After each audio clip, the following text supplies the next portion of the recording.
I am Michelle, and today we're honored to have John Giordano, an addiction, trauma, and recovery expert, and he's got lots of letters with his name. Join us as we dive into John's profound insights on addiction and recovery and about his inspirational story that he has about his life. I know you will be inspired. Let's bring him on. Hello, hello. Hi, and thank you so much for inviting me on to share information, hopefully to help people and motivate them to find their true path. And you know what, John? I absolutely am thrilled that you are there and I'm so glad that you said yes to the program because I know you're going to help so many people that are really needing like the hope in their lives and know that they are not alone. Because anytime we hear somebody's inspirational story, it makes us go, you know what? I can do that. I can be like him. So, John, why don't you start about telling us about your inspirational story? How did you get started on this journey? Okay. Well, first of all, I'd like to tell your audience that there are no coincidences if you're listening to this podcast. That's right. That means you are meant to listen to this. To me, spirituality is the foundation for any recovery program, any kind of life worth living. Not religion, I'm talking about spirituality. Learn to Yeah. be kind instead of right. Don't do your best not to lie, cheat, or steal. Help people less fortunate than you. Help yourself to grow and become a better human being. You know, things like that. So my story starts, it's a kind of a sordid past. My family was like a mafia family. My uncle was a hitman. My father was a heroin dealer. And my uncle and my grandfather was a Shylock. Those are people that loan you money. And if you don't pay, you wind up paying one way or the other. I'll put it that way. Anyway, I only went to the ninth grade. And when I was 8 years old, my father went to jail for 4 years. So I grew up without a dad during those formidable years. And when I was 8 and a half, I got molested by some boys in the neighborhood. And then when I was 9, I got molested by my babysitter. She was 14. And that really traumatized me, especially with the boys and then with the girl. And it really did a shadow over my life for many, many years. And I wasn't sure if I was straight, I was gay, or even if that mattered, or maybe I had an evil inside of me. And I went to the priest and I asked him to take this devil out of me and all this kind of stuff. Anyway, I'm not going to go in detail in the book because I want you guys to look at this book and get it. It's to help motivate you and to show you no matter what your education, Mhm. no matter what kind of family you come from, no matter if you're a drug addict or alcoholic or suffer from depression or anxiety, there is hope. And what you really need to understand is that you have to be willing to put the effort in, even though it may seem hopeless. It may seem like it won't work. Okay. But it's like practicing anything. If you go to the gym and work out for a month, it doesn't mean that now that you worked out for a month, that you're going to be in shape for the rest of the year. Okay. So you gotta be consistent. Okay. And you got to keep practicing until you get better and better and better at it. And you will get better. So, when you're doing drugs and alcohol, you're in a fog. You think everything's about you and it's not about anybody else. And we blame everybody but ourselves. So what happened was I wanted to get my knee down. So I went to get my knee down. I couldn't get it down. And it was like kind of weird, you know. And I finally pushed my knee down. Then I pushed my other knee down. And I said, whoever's out there, God, energy, aliens, whatever, please take this away from me. And I'll do whatever you want me to do. Well, let me tell you something, Michelle. A really weird thing happened. All of a sudden, my anger left. And I don't know about you or anybody else out there. My stuff don't leave so quick. So what happened was I tried to get it back, but it wouldn't come back. And that's when I called my spiritual awakening in group. That was one of them. I had a couple. So what I decided to do, since I almost died from this disease, my son almost died. Those of you who have children, if you ever had to watch your son laying in a hospital bed, ODing, and then putting charcoal down his throat. It's not a good feeling, especially if you're a recovering addict and you're blaming yourself like I did. But even though I know it wasn't my fault with that choices that he made, because after I got clean, I set a good example, but it wasn't good enough. But anyway, he's clean today, 18, 19 years. He's got values, he's got everything.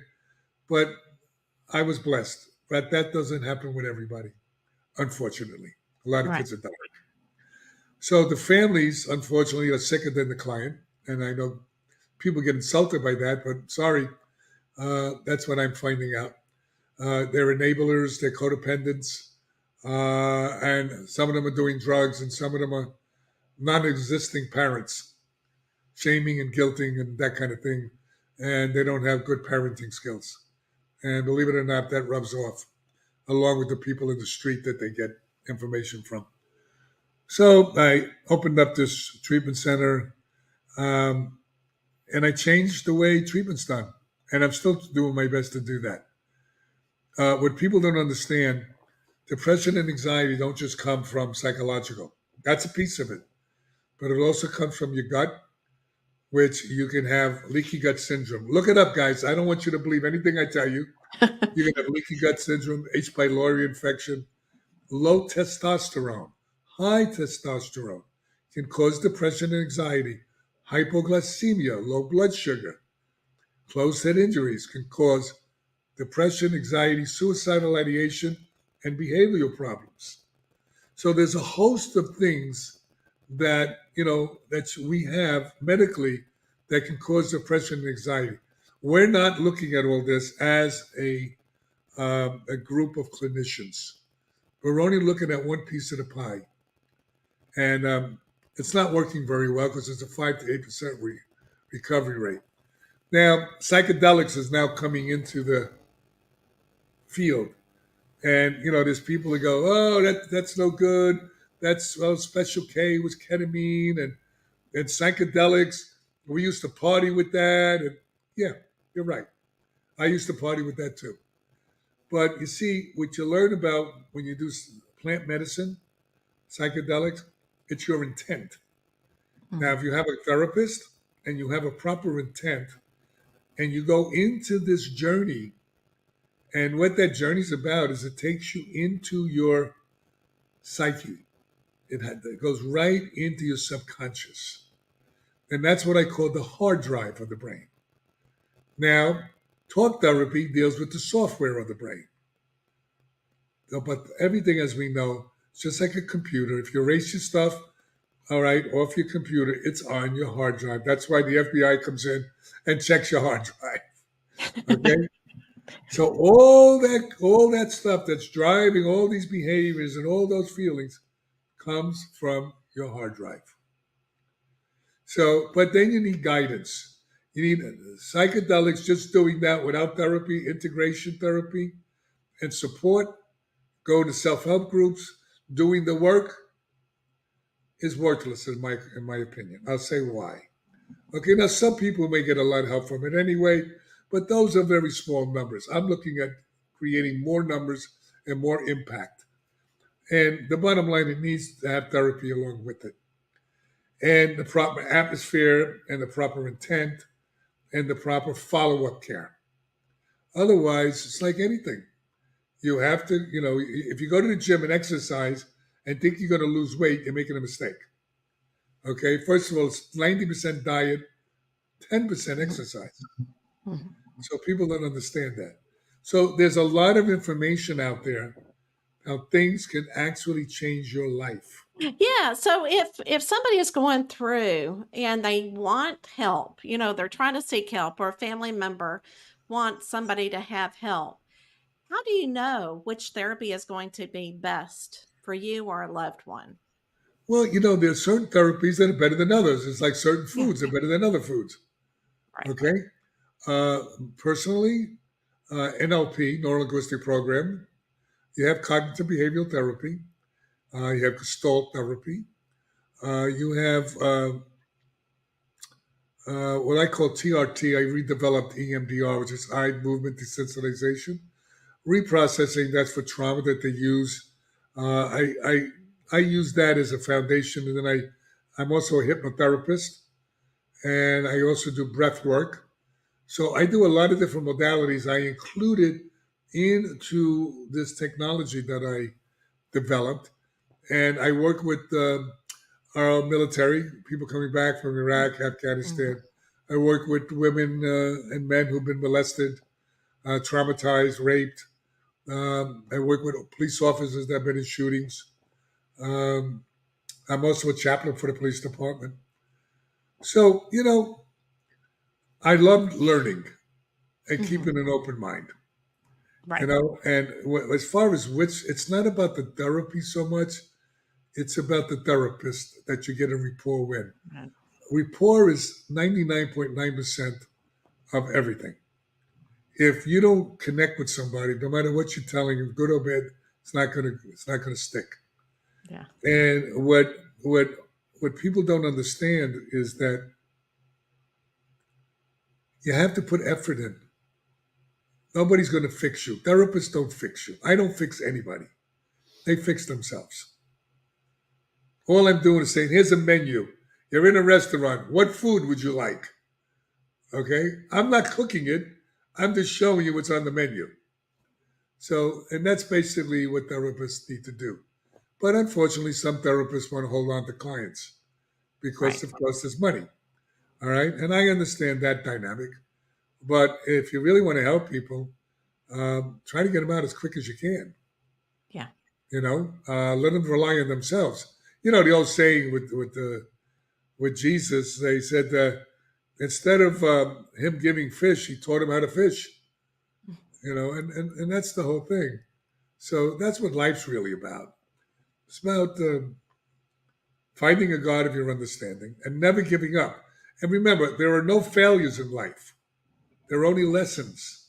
It's how you Absolutely. view those lessons and those failures and how you apply that. And I want to read, I'll segue right into this thing that I want to read. It's on the back of this book, The Kid from And the I'm gonna South put Bronx. that on the screen so people can see it Oh, while you cool. read it. And it's All right. on the back cover.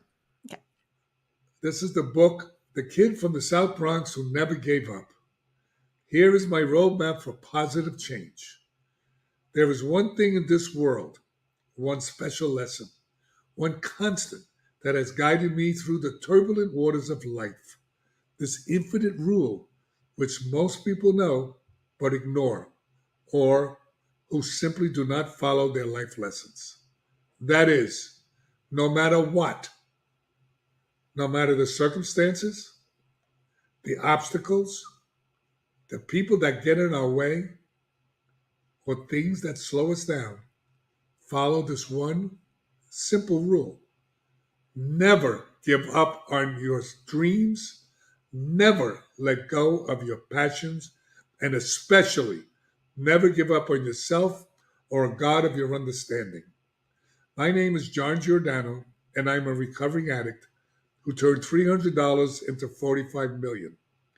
I was blessed to become extremely successful, and I'd like to share my story with you. This is how my life was transformed and how I was saved from falling into the abyss of hell.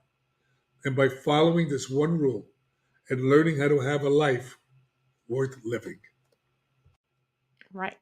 I love it. I love it. Now you got to tell us about your new podcast. Okay, I wanted to get into the psychedelic podcast because I'm one of the leading experts in psychedelic medicine. And the reason why I wanted to do that, I didn't just want people that love psychedelics to come on. I want people that don't like them, don't know about them, don't understand, and don't believe in them. Because all I can do is share information. I don't push anything on anybody because that doesn't work very well. Because I know if you're pushing something on me, I'm going the other way. But there is a lot of Absolutely. science behind this stuff. Okay, where we do PET scans, CAT scans in the brain, watching how it grows new connections. But those new connections have to be um, developed. You have to support Mhm. them with therapy, proper food, proper without eating sugars and processed foods, and exercise and spirituality and meditation and prayer. All of this makes us up as a human being. We're not just one little piece, a speck. We're integrated. We're a system like the planet. So what we want to do is we want to address every part of that system where there is a deficiency and strengthen that and strengthen the parts there isn't. So that's the approach. Oh, it's psychedelics has been around for thousands of years. Every religion used psychedelics. Most people don't know that. Okay. Oh, absolutely. Do Now the research, you and need the that's what you'll be talking about. then you need the intent. Yeah. Okay. Your intent makes everything the difference. If people in recovery, they don't want to do opiates. Oh, I can't do opiates. I'm an opiate addict. Yeah, you're right. But now you're in a hospital, you got a major operation like I had just 8 weeks ago. And that's a lot of pain. So I took opiates for about 3 days and I stopped. I still had pain, but I could tolerate that pain. Okay. But now, if my intention was to say, oh, I need a little bit more. Oh, I need this. I need that. Now you relapsed in here. Next is out here. Okay. So intention is very important. And that's everything. What's your intent when you fall in love? Is it because you got money and I want to get your money? Or is it because I really care about you? Yeah. So Love it. that's it. I absolutely love it, and I think the podcast is going to be a success because I think there are so many people that are learning about it that did not grow up in the 60s. Right. And if they did, they need to look at it from a different point of view than it was in the 60s Well, let me for the explain to you also psychedelics. about language since I'm a neuro-linguistic programming guy. Yeah. Neuro NLP is it's the guys that Grindler and I can't remember the other guy's name, uh, Bandler, are the ones that invented. One was a psychologist and one was a linguist. Language is very interesting. Like you said, well, I think it's going to be a success. I want you to try something out, Michelle. Say, I think my I name is know. Michelle. I'm sorry, say that again? Okay. You said, I think your podcast is going to be a success. So that means you're telling me you don't know, which, yeah, it's true. You don't know. Okay. But Right. as the person that's doing that podcast, if I say, I think it's going to be a success, that means I'm not sure and I'm not bought into what I'm doing. So I say, I know it's going to be a No. success. So, see, language tells your Mhm. brain how to simulate everything and how to project out what you're doing. So, if I think And I you could pick up oh, this weight, or I'm going to try to be at your podcast next week. Well, what do you mean you're going to try? You're going to be there? You're not going to be there, right? So, it's right. very important that we get very cognizant. We have to take custody of our thoughts, our eyes, our speech. Okay. And that's what we're responsible for. So you have to Yeah. be very cognizant of how we speak to ourselves and other people. I think I Yeah. can help you, Michelle. That means I'm telling you, I'm not sure. Yeah, no, I get it. I can after you said that, that is so true. And I think we tend to shortchange ourselves because we do that all the time. We defeat ourselves before we even get But it's started. unconscious. It's what our Yes. environment Yes. has taught us to say. Oh, I'm going to try to do this, and you hear it all the time. We But do. what's I behind the try? agree. Yeah. Well, okay, let me ask you this. Are you ready for the last question? Go for it. Oh, good. I thought you were going to say, well, I think I am. Yes, I know you're ready, John. I know you're ready. Okay, let's go ahead and spin it and see what the last question of the episode's going to be. Let's learn more. Oh my goodness. Okay, I love this for you because in your book, you talk a lot about trauma in your childhood and a lot of things that did keep you going. But what is your favorite childhood memory? When my father used to bring home hot dogs and these onions that you used to get from the hot dog stand, and then he used to get You Bet syrup and seltzer. There's the seltzer bottles, and we used to Oh, make yes. chocolate egg creams. That's my favorite childhood thought. Isn't that interesting? It just The little things that now, did your dad know about that? Did you tell your dad how important it meant to you? Unfortunately, not. And unfortunately, my dad never seen me clean and sober. And all he Right. saw was the addict. Right. And for the Right. those who don't know, I'm coming. Well, I just turned 39 years in recovery from drugs, alcohol, all that stuff. Yeah. Oh, that is awesome. All right. So where can they reach you what's your favorite form of communication if they want to talk to you? They can go to John, the letter J, Giordano, Giordano, it's on your screen, .com. Or they can call me on my cell, 786-271-5732. If they're interested in treatment, where to go, who to do, call me. And people go, Awesome. how could you give out your cell number? Well, I just did it. It's 786-271-5732. I said, that's not that hard. No. And you know what? That just shows how much of a big heart you have, because you know that people, if they need help, they need a number right then when they hear it and not later That's right. or look it up, Listen, So they need it. bottom line is this. If they're calling me, they're in trouble. Because most Yeah. people don't want to reach out when they feel sick or bad or depressed. So it's Right. if God sent them to me, whatever God is to anybody else, okay, then it's my job to see what I can do for them to help them. That's without enabling them Right. or being codependent with them. Right. Right. So to end the episode, what I want you to think of is one word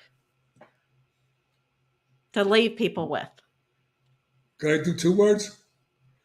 Sure. Okay, never give up. Oh, I love that. Never give up. You heard it here. And if you know somebody that that's okay.